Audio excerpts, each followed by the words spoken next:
last episode until I present my scandalous Gumbo findings at the Intelligent Speech Conference 2022 on June 25th.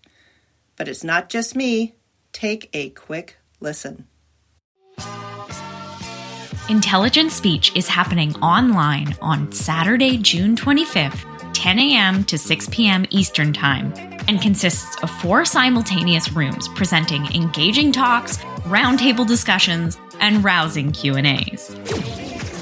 Trevor Cully from the History of Persia podcast. Tegan Phillips of the History and Philosophy of Physics podcast. And Gary Stevens from the History in the Bible podcast. Sarah of the Rejects and Revolutionaries podcast. Me and Christy, the host of Terranauts. Jamie Jeffers from the British History podcast. Tickets are available at intelligentspeechconference.com, and your ticket entitles you to both live attendance and access to all recordings after the fact if you cannot be there at the time or want to catch more of the amazing content happening simultaneously. Ancient Persian propaganda in modern Iran. Napoleonic-themed roundtable. Solar spectroscopy. Themistocles and the space program and the collective power of the big idea. Tickets again are available at intelligentspeechconference.com, and we hope to see you there. Links are in the show description. Now, back to me. Oh, quick apology. I am recording at my remote location, but I will be back at normal recording sound next week. Here we go.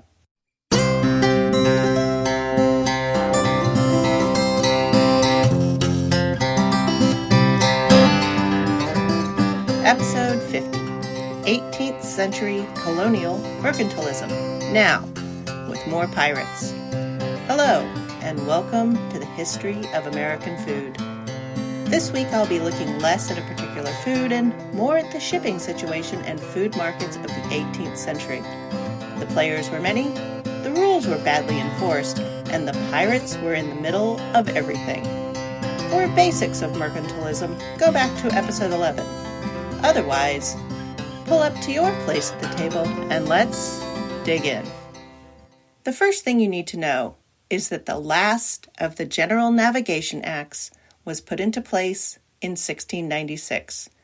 These were a series of rules written by various British parliaments to make sure that British shipping would get the most out of the expansion of moving around stuff for sale on the oceans. The original Navigation Act had actually been put in place in the 1650s under Oliver Cromwell's Rump Parliament. When the Roundhead rule ended, Cromwell was out and the king was back in.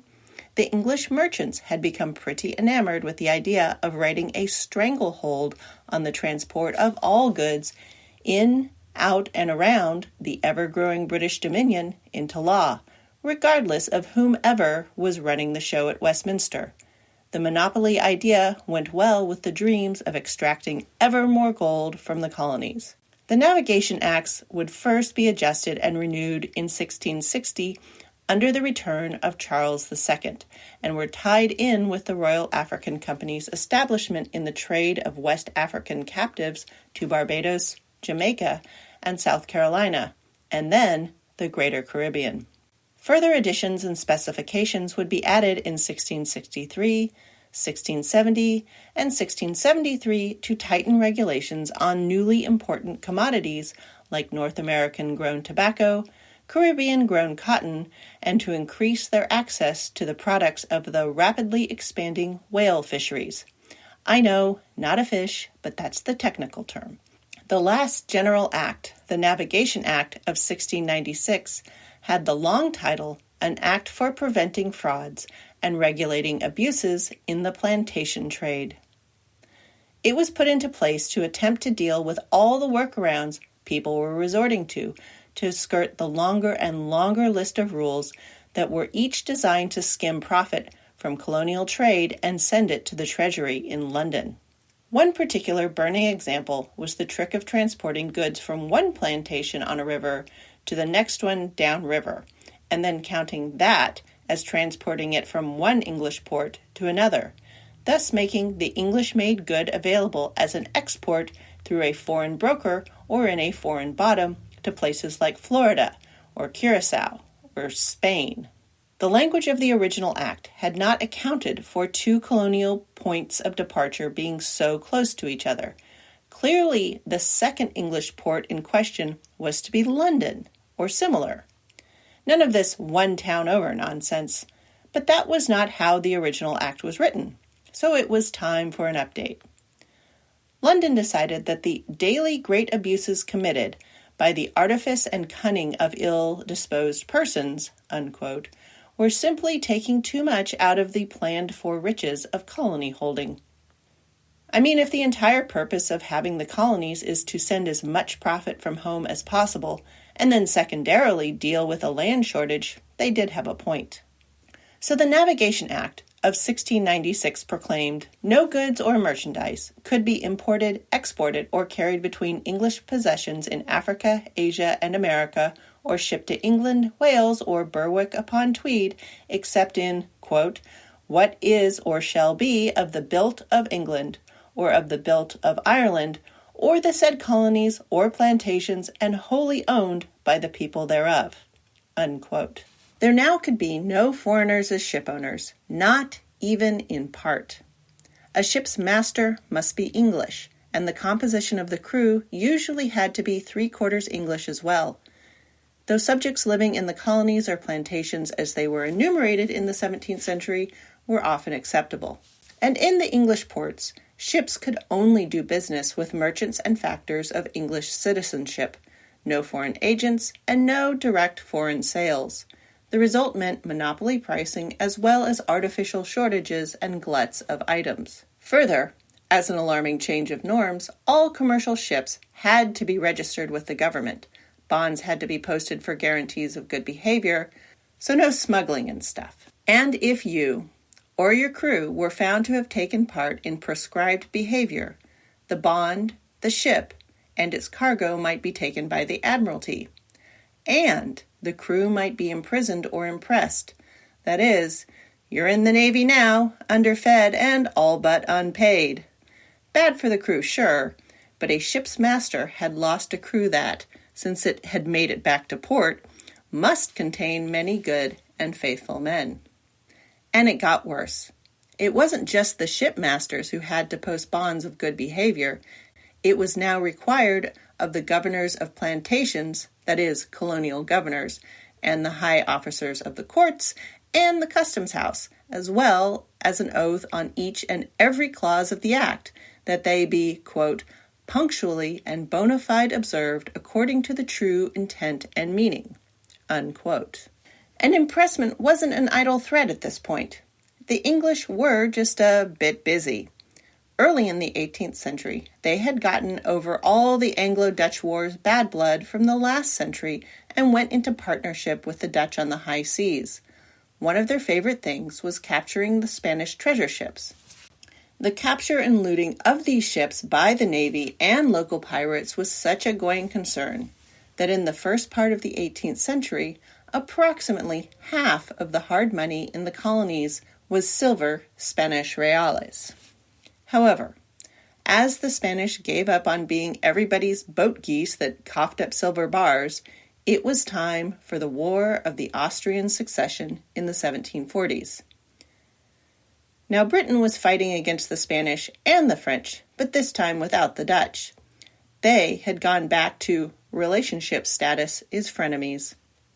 Then there was the 7 Years' War against the French and kind of the Spanish again, and the battles ranged all over the globe, from the Gulf of St. Lawrence in the northeast corner of Canada to engagements off the coast of Pondicherry on the east side of the Indian subcontinent. Anyway, the Navy needed a lot of sailors, but so did the merchant fleets, and not just the British. Between 1700 and 1759, the yearly average volume of English and Baltic grain exports quadrupled. Yes, despite all the importing of stuff from the New World England was doing, it was still a net grain exporter. The wheat grown in the colonies was mainly traveling up and down the coast and to the Caribbean, not across the Atlantic. The value of the trade was increasing as well, and there was a rush of shipbuilding to meet the needs and collect profits. The tonnage of the combined merchant fleets from 1670 to 1780 grew threefold for North America, Scandinavia, France, and Britain. And this includes the losses to piracy, capture, sinking, and so on. Boatyards all over were hopping, and there was simply a new enormous amount of money to be made. Up to this point, the colonies had created many of their own customs rules and procedures, installing their own men, setting their own fines, and running their own magistrates to decide on legal issues. Now the excise men, the ones running the customs houses in the colonies, were replaced with men born and answering to England. All the previous colonial frameworks were tossed off the pier. From the viewpoint of English and the non-colonial captains, there was a certain sense of relief. Instead of trying to remember the specific rules for Savannah or Charleston or Jamestown or Boston, as they were all different colonies with different rules, rates, and workarounds, now it was just one rule book, and all the flunkies collecting the duties were working for just one boss far away. But the colonies, as you can imagine, were not even a little happy. Import duties were an important source of income for the local governments, and setting up the rules had been an important set of decisions they had made, and the inhabitants of the colonies were quite a mishmash at this point. When the rule came down that, quote, all colonial positions of trust must go to native born of England, Ireland, or the colonies, unquote, lots of people in positions of power, trust, and influence were shut out. Notably, there was the weird Scottish stuff because the Act of Union didn't happen until 1707, and Scots were overrepresented in the colonies due to lots of reasons I've briefly mentioned previously, and so might be found in positions of trust. But as they were not English, any in such positions were pushed out. There were also naturalized citizens of other states. Oh, and if you were Anglophone but had been born on an island that had been either French or Spanish at the time of your birth, out you could go. But what made everything that much more bad was when the British showed up and shoved the colonial works aside, they brought their own security. And then there were the carve-outs the Admiralty and the Navy made for themselves. Absolutely no foreign-built ships, except for the ones taken as prizes in naval engagements. Oh, and if you were moving naval supplies to England from one of the global plantations, then any shipper could be used.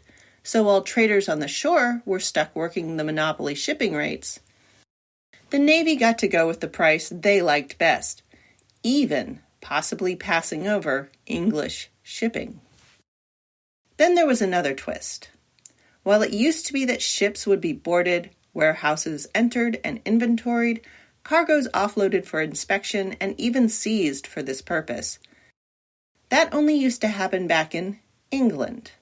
These new officials from England were now empowered to do so in the colonies. And changing the import rules wasn't the only big shift. The Admiralty placed some courts on the North American shore.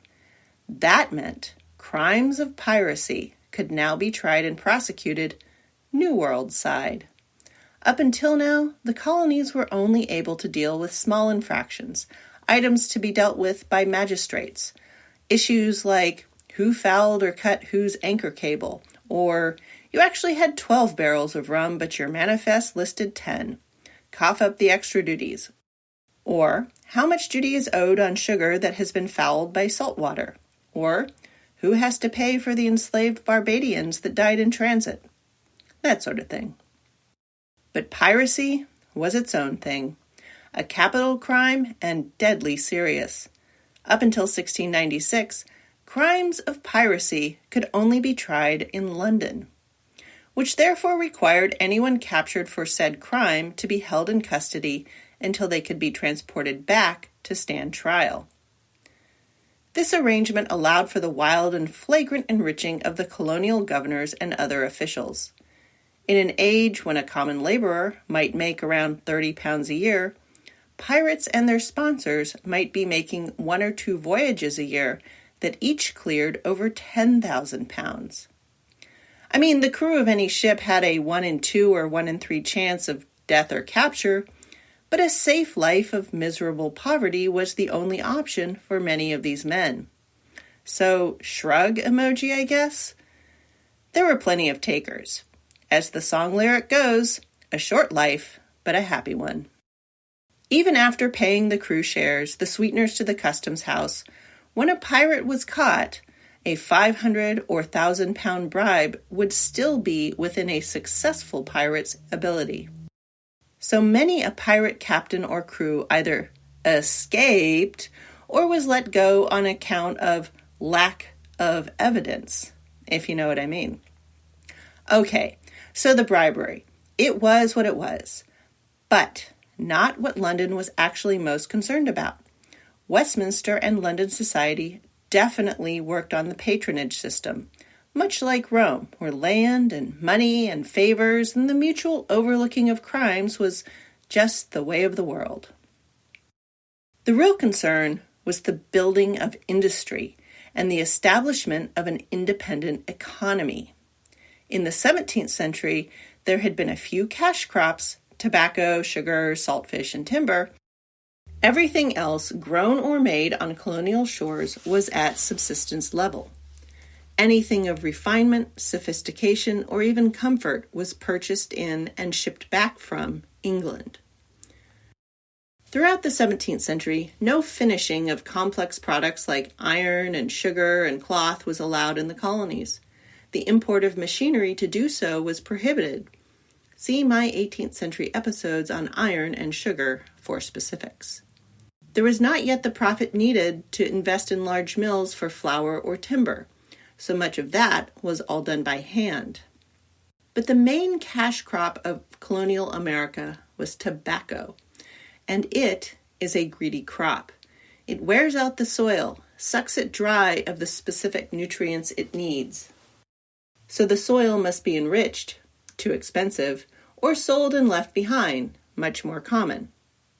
Turns out this land was just fine for growing wheat and barley, for bread and beer, and even better, for dairy cows. The growth of these establishments invited in small industry, millers, bakers, cheesemaking, butchers, markets, and then all the things that arise from that. Then there was a housing boom, so a brickmaker moved in. People have money, so there's a market for cloth making, especially since women no longer have to grind their own flour or do all their own dairy. The boom in shipbuilding also infused cash into the system, along with skilled woodworking. It was a skill of use for both ships and houses. And the need for ships repairs loosened some of the regulations on only allowing iron to be finished in England. With all the war and needs for repairs, only shipping finished iron back to the colonies was getting ridiculous. Iron was made into bar iron to be smithed on the colonial side. Also cannon repairs and then cannon making had to happen over here. Do you just want to let the French win? Real towns were forming, and they were populated and run by people with power and money who successfully operated outside of and increasingly in opposition to London. But with the rise in global shipping, the rise in chaos of war, and the increase in extremely valuable things that could be shipped also meant pirates. The explosion of global piracy at the end of the 17th century has been tethered to many things. The Spanish treasure ships and slave trading off the African shores for sure. But other things contributed as well. The British went to war in the middle of the 17th century with the Mughal Empire in India, which had been accumulating power and wealth there since the 16th century.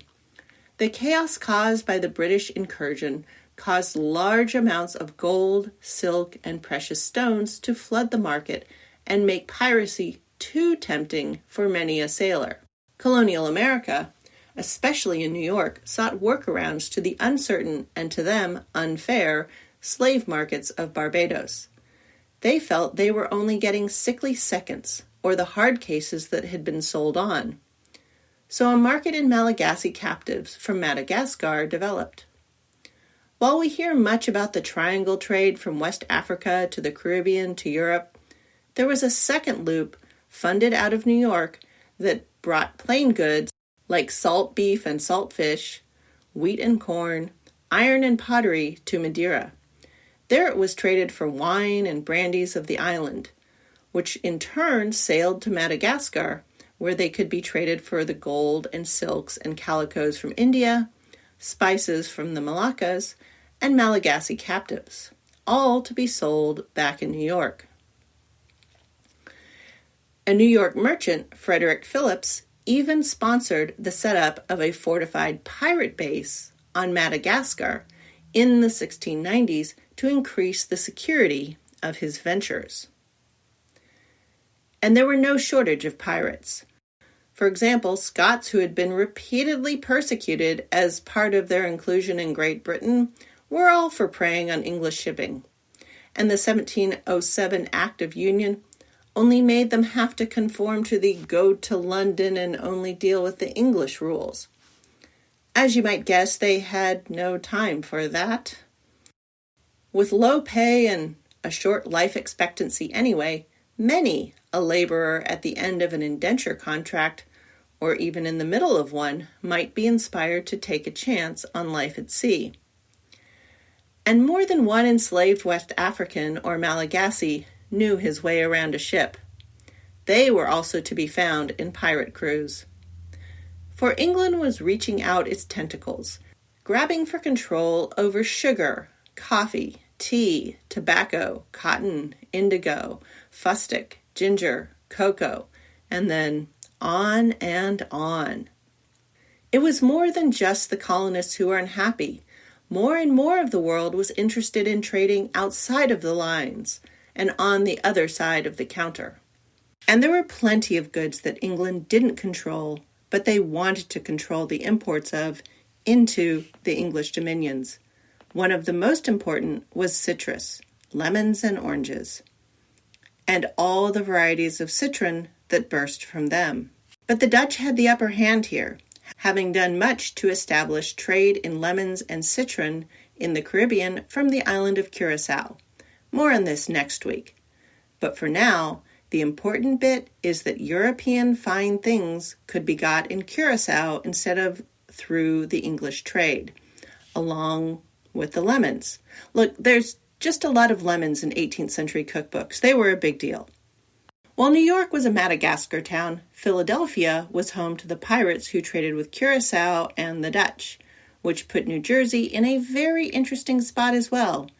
Let's just say a fair amount of trading that had never been registered with any customs houses traded ships and headed for myriad ports in the colonies. When it came down to it, in the beginning of the 18th century, pirates were contributing more to the economy than they were a pain. Yes, they were literally committing murdery and substantial serial bribery, but they were also pouring hard currency and coin metals into the colonies suffering a monetary crisis. The flourishing of the silversmith trade in the mid-Atlantic states invites examination. It might cause some head-scratching around the origin story of both Paul Revere, silversmith, and the fancy silver candlesticks, silver flatware, and silver turtle soup tureens of Baltimore, Maryland, Savannah, Georgia, and Charleston, South Carolina. But these pirates, they were also building houses, frequenting taverns, buying clothes and boots, and sending lots of trade into the growing shipyards, foundries, smithies, and suppliers for food stores at sea.